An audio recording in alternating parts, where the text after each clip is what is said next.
Nonoy, tagapakain ko, taga-alaga.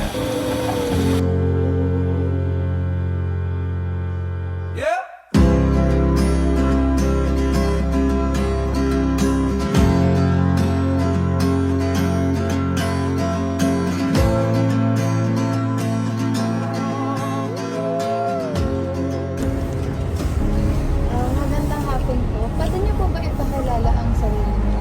Magandang hapon din sa inyo. Ako si Anthony Bernabe. Ako ang may alaga na itong maliit na backyard farm dito sa Las Piñas. At ito ang aking katiwala na tagapakain ng tagapatuka at taga-maintain dito sa maliit na backyard farm. So, may tatanong lang po kami sa inyo. So, ano po yung mga ipapaliwanag niyo tungkol sa industriya ng livestock farming?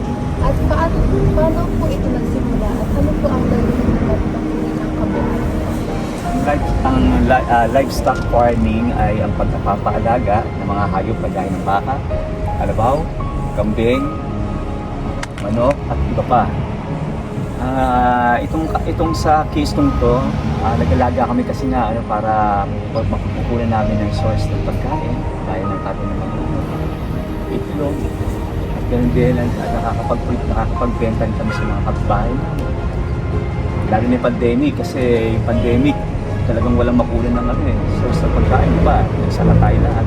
So dito kami kumukuha ng kinakain namin sa pang-araw-araw. So yung pangalawang tanong po namin, paano po, ano po yung naging inspirasyon nyo para mahikayat po kayo na pasukin po yung ganitong kabuhayan o negosyo? Para nakakatulong din kahit pa paano sa mga gastusin namin. Pag hindi kami nakapagbenta sa mga kapitbahay sa tapan. At the same time, pag may mga may mga harvest kami, dinadala namin sa palengke para kahit pa paano, source of income. At the same time, kaya inspirasyon pa at nalilibang din kami.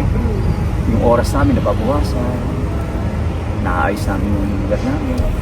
At maraming benefits kagaya ng mga dumi nila, ginagawa namin mataba din sa mga halaman. Lagay Nonoy, alam ni Nonoy paano Nilalagay ko sa mga halaman, yung mga halaman nakataba. gawa niya. Siya nag-discuss niya. Hindi ka nabibigyan pag yung mga Fertilizer, natural fertilizer. Hindi ka nabibili ng diba? Organic lahat.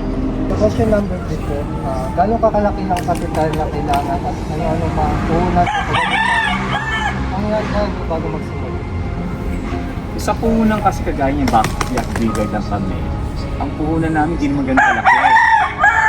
Yung kagaya ng mga pinuhunan namin, yung mga kulungan ng yung mga kulungan na yan, kinuha lang namin sa recycled materials, yung mga pinagkaya namin kahoy, para hindi ganun kalaki ang magastos namin. Medyo may konti lang sa kulungan, sa mga yan. Pero ang medyo nagdagdag kami ng budget kasi nga sa hayop kasi medyo may kamahalan din. Siguro mga puhunan namin umabot totally mga 70 kasi yung nag-start kami apat na rin, tapos may matanda, medyo malaki rin ng tapos at the same time yung mga patuka, kailangan patuka, vitamins, at maintenance kahit pa paano. Maintenance kasi nagpapadamo kami dito dahil medyo nakita nyo, medyo malaki damo kasi di nag-uulan ng nakarang buwan, di ba? Hindi mo na namin pinadamuhan kasi nga ganun, kasi para hindi magastos sa maintenance. Sa maintenance naman, regarding just yung bahala sa paglilinis ng dumi para maging masigla ang mga manok, hindi sakitin. Kasi pag pinabayaan mo yan mag-umpisa ng mga sakit yan. Sipon, cholera, magkakain yan, hindi na mag-iitog ng maganda yan, at hindi na mag-mimate ng matama yan. Kumbaga, wala lang, bahala na, ganun lang ang mangyayari. Pero sa amin ginagawa namin, maintain namin yung health ng mga manok, kagaya ng pagtuturok din namin para at least matibay ang mga manok at hindi na-apekto kahit gaano kaulan, bagyo sa ulo. So, paano po ang proseso ng pag-aalaga, pagpaparami at pag-aasikaso ng mga produkto mula sa mga hayop maaari rin bang ilarawan ng iba't ibang lahi, byproducts at kung paano ninyo ito ipinapamahagi o dinadala sa merkado? Sa amin ay laging 3 beses namin pinapakain. Pinapainom ng tubig, tsaka nililinis ng mga dumi ng manok. Pinapainom ng tubig, tapos pinabalik kami ng Tapos sa naman, sa pag-transport naman namin sa palengke, sa market, pag medyo magaganda ng mga 3 to 4 months na, doon naman namin dinadala ang mga manok papunta sa market para mamabenta at mapakinabangan namin kita. At tapos may mga kapitbahay din kami bumibili minsan, lalo na pag holiday, may nagluluto sila mga pagtinola, na ibibenta rin namin yung tama. Kasama na rin itlog, minsan nakakita nyo na siguro, ang gaganda ng mga itlog, yun, na ibibigay din namin at ibibenta namin sa merkado namin, mga kapitbahay namin, na tama rin ang presyo.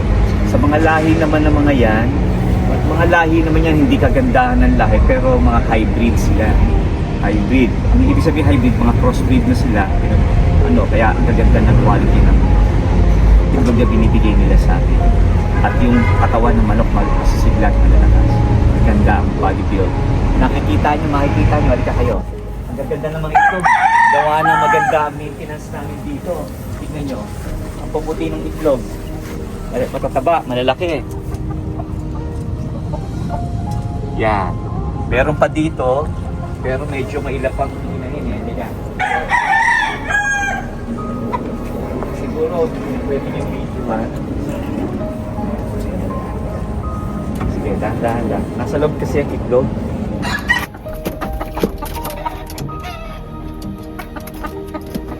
So for the next question po, ano po ang klase ng feed na ginagamit nyo po? Sino yung mga kasalit niya? sa amin, pellet, tsaka yung mga beets. Yung nakita yung pagano doon. Yung mga pinapakain. Para magkano kayo.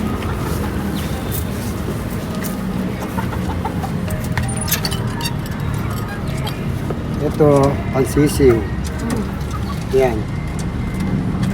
Tapos, ito naman. Yan, pansisiw.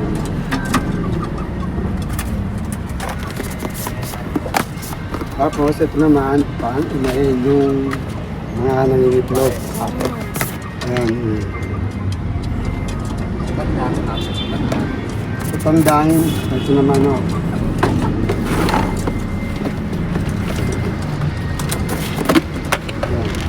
Saan naman po? Sa tandaan, yung mga lalaki. Ilang beses niyo po pinapakain yun? 3 beses o sa isang araw. Lahat po ng manok? Yung sa inahin naman po? Ganun din, ganun. 3 beses. Pati din po sa sisiw? Ganun din, 3. Tatlo talaga. 3. Isang araw. Tsaka painom ng tubig. Ayan, may vitamins. May halo po. Meron, vitamins yun. Ano naman po ang pinakamahirap na parte sa pagmamanage ng farm? Tulad yan, pag may sipon, inalagaan namin, pinapasok namin sa pag may ulan, pag nabagyo. Kaya ingat na ingat kami dyan. Lagi. Tapos, Bagyo, binabantayan natin. yung mga daga, yung mga insekto, mga daga, nakain yung mga itlog. Kaya minsan inano namin. Parang nilalasang namin para hindi na dumami. Mga daga. At pag may bagyong malakas sa bagyo, binabantayan din namin yan. Sinisilong na namin yan, pinukuha na namin lahat siya bakayan at pinapaso sa lahat ng kulungan para naman hindi mababad sila sa ulan, para protection din, para hindi sipunin.